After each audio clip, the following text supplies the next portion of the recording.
स्वागत. सादर करीत आहोत आजच्या काही ठळक घडामोडी.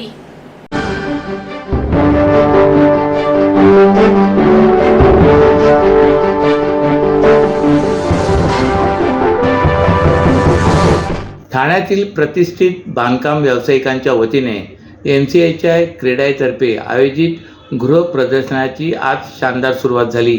हायलँड ग्राउंड ठाणे येथे या प्रदर्शनाचे उद्घाटन परिवहन मंत्री प्रताप सरनाईक यांच्या हस्ते करण्यात आले.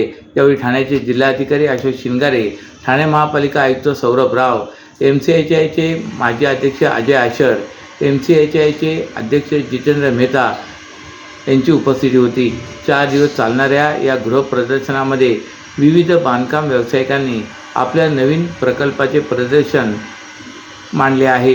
तर या घर खरेदी करण्यासाठी कर्ज देणाऱ्या विविध बँकांनीही आपले स्टॉल तेथे लावले आहेत. ठाण्यात घर घेण्याची इच्छा असलेल्या ग्राहकांसाठी ही सुवर्ण संधी असून किफायतशीर दरात घरांची माहिती या गृह प्रदर्शनामध्ये मिळणार आहे. या ठिकाणी विविध गृहनिर्माण योजना, गृह कर्ज सुविधा आणि नवीन प्रकल्पांबाबत तज्ज्ञ मार्गदर्शन उपलब्ध असणार आहे. ठाणेकरांसाठी हा एक संपूर्ण गृह प्रदर्शन मेळावाच असणार आहे. आगामी 3 दिवस हे प्रदर्शन समस्त नागरिकांसाठी खुले राहणार असल्याने नागरिकांनी याचा लाभ घ्यावा असे आवाहन महाराष्ट्र चेंबर्स ऑफ हाऊसिंग इंडस्ट्रीजने केले आहे. ठाणे जिल्ह्यातील महाराष्ट्र राज्य कंत्राटदार महासंघाच्या वतीने कालपासून काम बंदची हाक दिली अशी माहिती संघटनेचे विभागीय अध्यक्ष मंगेश आवळे यांनी दिले. त्यामुळे ठाणे जिल्ह्यातील विकास कामांना खीळ बसणार आहे. ठाणे जिल्ह्यात सार्वजनिक बांधकाम खात्याच्या वेगवेगळ्या लेखा शीर्षकाखाली 2022 ते 24 या कालावधीत अनेक विकास कामे सुरू आहेत. या कामांची अनेक महिन्यांपासून बिले देण्यात आलेली नाहीत. ही बिले देण्यासाठी आवश्यक निधी उपलब्ध करून द्यावा अशी मागणी महासंघाच्या वतीने शासनाकडे निवेदनाद्वारे वारंवार केली. 1 ते 1.5 वर्षापासून महाराष्ट्र कंत्राटदार महासंघाच्या वतीने प्रलंबित देणे मिळावी यासाठी कामबंद आंदोलन सुरू केले होते. रस्ते कामाचे याच कालावधीत 60 कोटीचे दायित्व असताना एकही रुपया निधी मिळाला नव्हता. दरम्यान 14 जानेवारी 2025 रोजी महासंघाच्या वतीने मागणीपत्र शासनाला दिले होते. त्यावर ठोस निर्णय न झाल्याने 7 फेब्रुवारी 2025 पासून पुन्हा काम बंद आंदोलन पुकारण्यात आले असे आवळे यांनी सांगितले. प्रशासन काय निर्णय घेणार याकडे सर्वांचं लक्ष लागलं आहे. गायमुख ते दहिसर मेट्रो आणि गायमुख घाट रस्त्याचे काँक्रिटीकरण ही कामे एकत्र सुरू करावीत असे निर्देश परिवहन मंत्री प्रताप सरनाईक यांनी MMRDला दिलेत. तर घोडबंदर परिसरातील अंतर्गत रस्ते विकासाची कामे मार्गी लावण्यासाठी ठाणे महापालिकेने आवश्यक सर्व सहकार्य आणि समन्वय जलद करावा असे निर्देशही सरनाईक यांनी दिलेत. गायमुख मेट्रो आणि रस्त्याचे काम एकत्र सुरू केल्यामुळे ही कामे एकाच वेळी पूर्ण होऊन वारंवार वाहतूक बंद करावी लागणार नाही. या काळात नागरिकांची काही प्रमाणात गैरसोय होईल, मात्र भविष्यात चांगली सुविधा मिळेल. वाहतूक कोंडीचा प्रश्न निकाली निघेल असेही सरनाईक यांनी सांगितले. ठाणे महापालिका क्षेत्रातील शासन निधीतून MMRDA मार्फत होणाऱ्या विविध विकास प्रकल्प, नागला बंदर खाडी किनारा विकास प्रकल्प, घोडबंदर रोडवरील वाहतूक परिस्थिती आदी विषयांचा आढावा घेण्यासाठी परिवहन मंत्री प्रताप सरनाईक यांच्या अध्यक्षतेखाली आज बैठकीचे आयोजन करण्यात आले होते. ही बैठक ठाणे महापालिका मुख्यालयातील कैलासवासी अरविंद पेंडसे सभागृह येथे संपन्न झाली. या बैठकीत ठाणे महापालिका आयुक्त सौरभ राव, MMRDचे अतिरिक्त महानगर आयुक्त अश्विन मुदगल, ठाणे महापालिकेचे अतिरिक्त आयुक्त संदीप माळवी, अतिरिक्त आयुक्त प्रशांत रोडे, नगर अभियंता प्रशांत सोनाग्रा, MMRDचे संचालक अनिल साळुंके, सार्वजनिक बांधकाम विभागाचे अधीक्षक अभियंता सिद्धार्थ तांबे, मुंबई महानगर प्रदेश प्राधिकरणाचे अधीक्षक अभियंता विनय सुर्वे, पोलीस उपायुक्त पंकज सिरसाट यांच्यासह विविध विभागाचे अधिकारी उपस्थित होते. घोडबंदर रोड सेवा रस्ता मुख्य मार्गाशी जोडून घेण्याच्या कामाबाबत श्री सरनाईक यांनी पावसाळ्याच्या आत सर्व बाधित झाडांचे पुनर्रोपण पूर्ण करण्याच्या सूचना ठाणे महापालिकेला दिल्यात. घोडबंदर रोड परिसरातील अंतर्गत पर्यायी रस्त्याची जोडणी झाल्यावर मुख्य घोडबंदर मार्गावरील किमान 20% वाहतूक कमी होईल. त्यामुळे 5 पॅकेजमधील काम MMRDAने जलद करावे.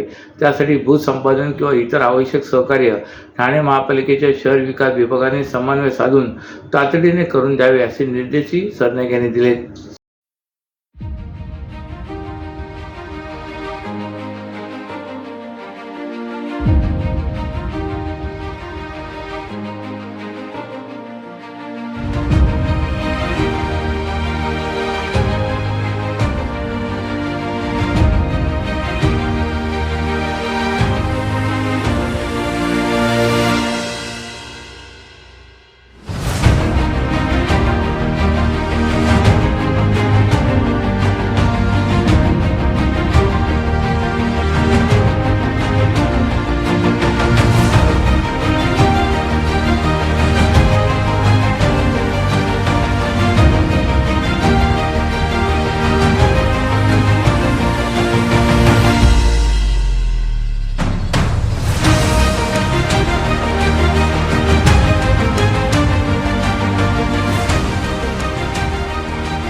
महाराष्ट्रातील भगिनींना आधार देणारी राज्य शासनाची मुख्यमंत्री माझी लाडकी बहीण योजना।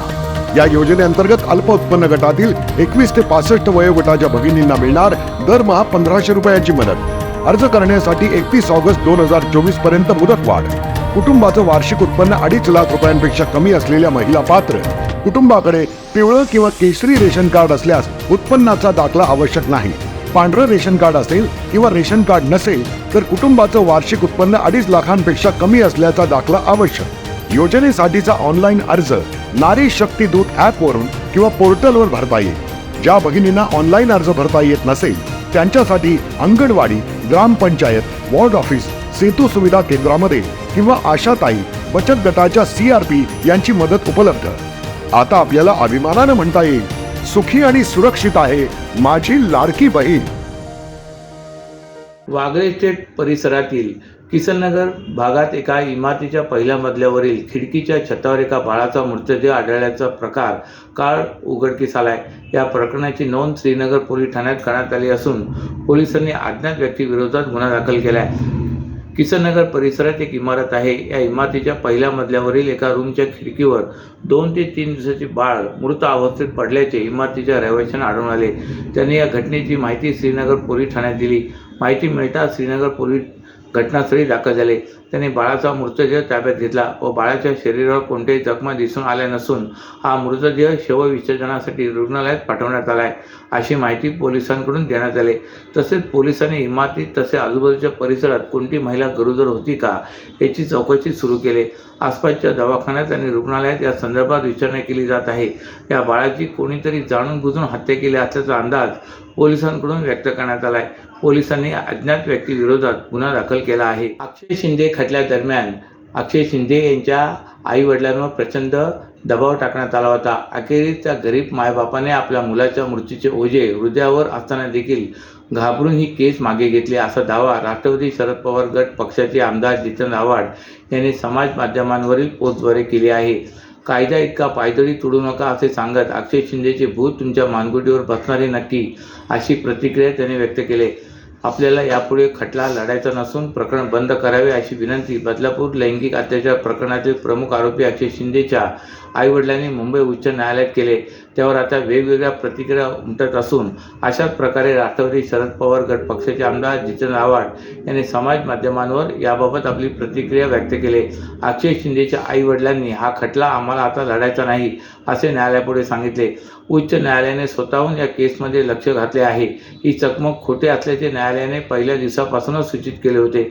त्यानंतर सादर झालेल्या अहवालातून ही चकमक पूर्णतः खोटे असल्याचे सिद्ध झाले आणि कारवाई करण्याचे आदेश उच्च न्यायालयाने पोलिसांना दिलेत असे आव्हाड यांनी म्हटले आहे। आमच्यासारख्या काही जणांना माहीत होते की या खटल्यादरम्यान अक्षय शिंदेच्या आईवडिलांवर प्रचंड दबाव टाकण्यात आला होता। अखेरीस त्या गरीब मायबापाने आपल्या मुलाच्या मृत्यूचे ओझे हृदयावर असताना देखील घाबरून ही केस मागे घेतले। कुणी एवढे दूधखोळे नसतं की एवढी पुढे गेलेली केस मागे घेतली जाईल। प्रश्न आता असा आहे की केस आईवडिलांच्या सांगण्यावरून मागे घेतली जाऊ शकते का असा प्रश्नही त्यांनी उपस्थित केला आहे।